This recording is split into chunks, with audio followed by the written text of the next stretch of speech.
திரைத்துறையில் ஒரே குடும்பத்தைச் சேர்ந்த 3 சகோதரிகளுடன் இணைந்து ஒரு நடிகர் நடித்துள்ளார்.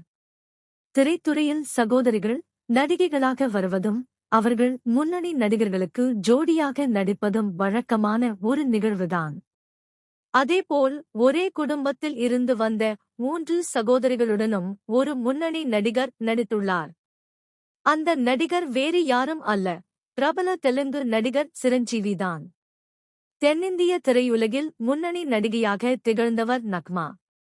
முன்னணி நடிகர்கள் பலருடன் இணைந்து பல வெற்றி படங்களை கொடுத்துள்ள இவர் 1990ஆம் ஆண்டு சல்மான் கான் நடிப்பில் வெளியான பாஹி என்ற படத்தின் மூலம் திரைத்துறையில் அறிமுகமானார். 1994ஆம் ஆண்டு வெளியான ஷங்கரின் காதலன் திரைப்படத்தின் மூலம் தமிழ் சினிமாவில் அறிமுகமான இவர் கடைசியாக அஜித் நடிப்பில் சிட்டிசன் என்ற படத்தில் போலீஸ் அதிகாரியாக நடித்திருந்தார். நக்மாவுக்கு ஒன்றுவிட்ட சகோதரிதான் ஜோதிகா.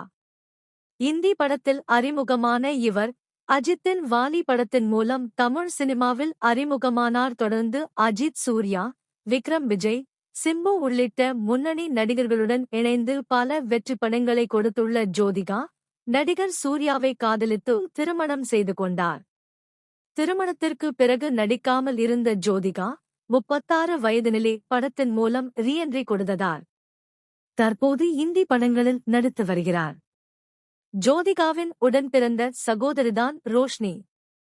1997ஆம் ஆண்டு கார்த்திக் நடிப்பில் வெளியான சிஷ்யா என்ற படத்தின் மூலம் தமிழ் சினிமாவில் அறிமுகமானவர்தான் நடிகை ரோஷ்னி.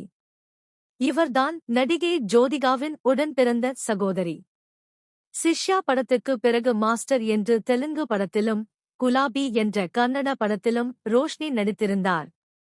கடைசியாக அருண் விஜய் நடிப்பில் கடந்த 1998ஆம் ஆண்டு வெளியான துள்ளி திரிந்த காலம் என்ற படத்தில் நடித்திருந்தார். தற்போது நக்மா, ரோஷ்னி இருவரும் திரைத்துறையில் இருந்து விலகிவிட்ட நிலையில் ஜோதிகா மட்டும் தொடர்ந்து நடித்து வருகிறார்.